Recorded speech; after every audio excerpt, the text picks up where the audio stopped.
જૂનાગઢના માંગરોળમાં નોળી નદીનું રૌદ્ર સ્વરૂપ સોમનાથ પોરબંદર નેશનલ હાઈવેનું ધોવાણ થતા વાહન વ્યવહાર બંધ કરવાની ફરજ પડી છે। હુસેનાબાદ પાસે હાઈવે પણ ધોવાયો। પાણીના ધસમસતા પ્રવાહમાં હાઈવેનો એક ભાગ તૂટી પડ્યો છે। મુસાફરોને વૈકલ્પિક માર્ગનો ઉપયોગ કરવા માટે અપીલ કરવામાં આવી। આપ આ દ્રશ્ય પણ એબીપી અસ્મિતાની સ્ક્રીન પર જોઈ રહ્યા છો કે જ્યાં હુસેનાબાદ પાસેનો જે હાઈવે છે તે હાઈવે ધોવાતા વાહન વ્યવહાર પણ પ્રભાવિત થયો છે। પાણીના ધસમસતા પ્રવાહમાં હાઈવેનો એક ભાગ તૂટી ગયો ત્યારે મસમોટા કૌભાંડની પણ ષડયંત્રની પણ જે લોકો છે તે રાવ કરી રહ્યા છે। આ સાથે અનેક જે ગામો છે તેનો સંપર્ક પણ હાલ અત્યારે તૂટી રહ્યો છે।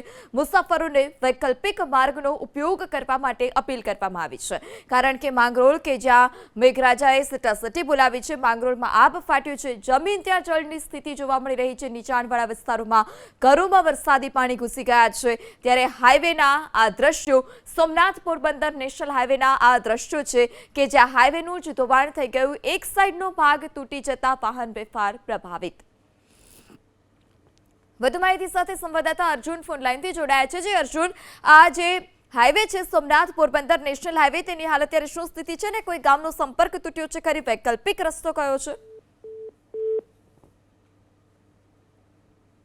ફરીથી સંવાદદાતા અર્જુનનો સંપર્ક કરવાનો પ્રયાસ કરીશું। આ માંગરોળના દ્રશ્યો કે જ્યાં ભારે વરસાદ અને ભારે વરસાદને કારણે અનેક નીચાણવાળા વિસ્તાર કે જે જળમગ્ન થયા છે, જમીન ત્યાં જળની સ્થિતિ જોવા મળી રહી છે અને આપ એબીપી અસ્મિતાની સ્ક્રીન પર હાલ અત્યારે સોમનાથ પોરબંદર નેશનલ હાઈવેના દ્રશ્યો જોઈ રહ્યા છો કે જ્યાં જે હાઈવે છે તે હાઈવેનું ધોવાણ થઈ ગયું છે। હુસેનાબાદ પાસેનો હાઈવે ધોવાયો છે અને પાણીના ધસમસતા પ્રવાહને કારણે હાઈવેની આ સ્થિતિ જોવા મળી રહી છે। હાઈવે પર પણ હજારો જે મુસાફરો છે તે હજારો મુસાફરો અટવાયા છે। આ સાથે જ જે આ રસ્તાનો ઉપયોગ કરતા મુસાફરો છે, રાહદારીઓ છે, તેઓને પણ સૂચના આપવામાં આવી છે, તેઓને પણ કહેવામાં આવ્યું છે કે તેઓ વૈકલ્પિક માર્ગનો ઉપયોગ કરે કારણ કે જે આખો જે ભાગ છે એક તરફનો તે ધસી પડ્યો છે। જેસીબીથી કામગીરી શરૂ કરવામાં આવી છે। વધુ માહિતી સાથે સંવાદદાતા અર્જુન ફરી ફોન લાઈનથી જોડાઈ ચૂક્યા છે। જી અર્જુન, આ હાઈવેનું ધોવાણ થયું છે, કેટલા ગામોને અસર, વૈકલ્પિક રસ્તો કયો છે? ચોક્કસથી આપને જણાવી દઉં તો જે દ્વારકાથી સોમનાથને જોડતો જે નેશનલ હાઈવે છે તે હુસેનાબાદ નજીક જે નદીમાં પાણી આવવાના કારણે ઓવરબ્રિજ આખો ધોવાઈ ગયો હતો અને વાહન ચાલકો પણ પરેશાન થયા છે। ત્યારે મોટી સંખ્યામાં વાહન ચાલકો પણ ત્યાં આગળ વધવા માટે પહોંચ્યા હતા, પરંતુ ત્યાં આખો જે બ્રિજ છે તે એટલો ધોવાઈ ગયો છે, આશરે 40 થી 50 ફૂટ ઊંડા ખાડાઓ પડ્યા છે, જેના કારણે ત્યાંથી પસાર નથી થતા એટલે વાહન વ્યવહાર પણ ઠપ થયો છે। અનેક વિસ્તારોને આ જોડે છે, મુખ્ય માર્ગ છે।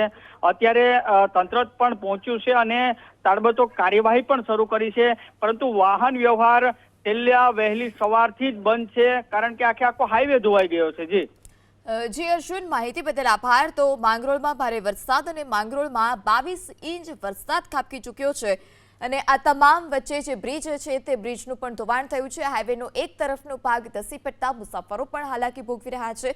વૈકલ્પિક રસ્તોનો ઉપયોગ કરવા માટે પણ કહેવામાં આવ્યું છે। આ સાથે ઘટનાની જાણ થતાં જ પ્રશાસનની ટીમ પણ સ્થળ પર પહોંચી છે। જેસીબીની મદદથી કામગીરી શરૂ કરાઈ છે।